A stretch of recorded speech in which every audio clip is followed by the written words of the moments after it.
So again, where the PKI has a hierarchical trust model, the PGP is a web of trust.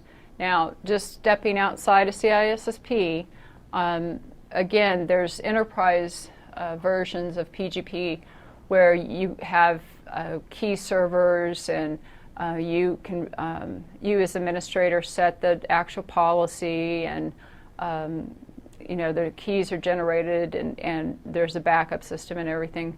That's the enterprise version. The actual CISSP exam isn't getting that deep into PGP. You just need to know that it's actually a crypto system. And what is a crypto system? It's something that has all the necessary components for encryption. It has an algorithm, it has the keys, it has the software, it has the protocols. So you need to know that PGP is a crypto system.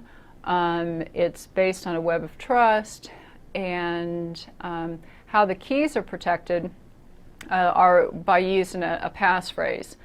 So when I have my private key needs to be protected, and usually what I'll type in a passphrase. So for me to be able to use that private key, I have to type in the passphrase. And the good thing about that is that somebody could be at my system and they can't just use my private key without me knowing it. If we didn't have that protected, somebody could use my private key and say they're Sean Harris. But if it's protected with a passphrase, they'd have to break that first.